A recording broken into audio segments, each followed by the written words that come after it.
Apa yang sebenarnya terjadi hingga Umar bin Khattab sampai memukul Abu Hurairah? Suatu hari para sahabat sedang duduk bersama Rasulullah Shallallahu Alaihi Wasallam. Ada Abu Bakar, Umar bin Khattab, Abu Hurairah, dan beberapa sahabat lainnya. Mereka sedang berbincang dalam suasana yang tenang. Tiba-tiba Rasulullah berdiri dan meninggalkan mereka tanpa menjelaskan kemana beliau akan pergi.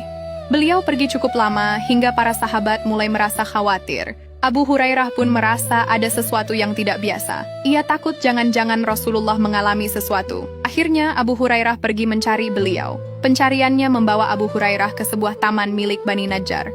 Karena tidak menemukan pintu masuk, Abu Hurairah mencari jalan lain. Ia bahkan melewati sebuah celah sempit dengan cara berjongkok seperti seekor rubah, agar bisa masuk ke dalam taman. Di sana, akhirnya Abu Hurairah menemukan Rasulullah Shallallahu Alaihi Wasallam.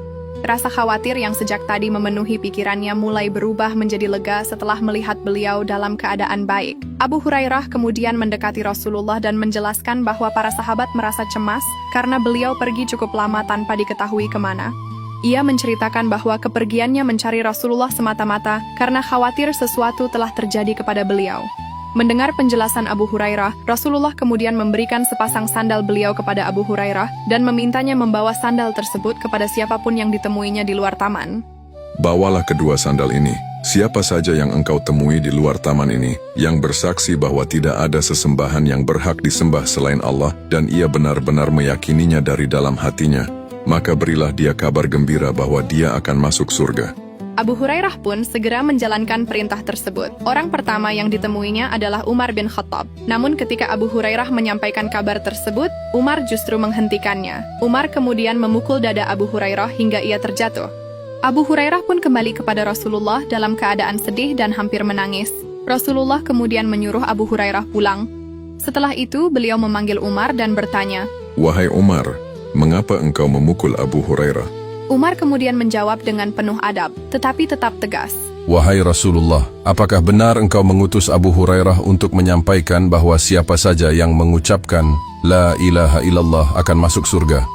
Kemudian Umar menjelaskan kekhawatirannya. Ia berkata bahwa jika kabar tersebut disampaikan begitu saja kepada semua orang, ia takut sebagian manusia akan merasa cukup hanya dengan mengucapkan La ilaha illallah, lalu meninggalkan amal, ketaatan, dan tanggung jawab mereka. Jangan lakukan itu, wahai Nabi Allah.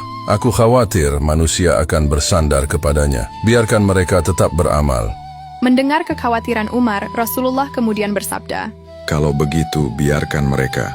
Disinilah kita bisa memahami sikap Umar dengan lebih tepat. Umar bukan menolak kalimat La ilaha illallah. Bukan pula karena Umar tidak percaya dengan janji Allah Azza wa Jalla. Ia justru khawatir manusia salah memahami kabar tersebut. Karena La ilaha illallah memang merupakan kalimat tauhid yang agung. Namun iman bukan hanya sekadar ucapan di lisan. Iman juga harus diyakini dalam hati dan tercermin dalam ketaatan serta amal perbuatan.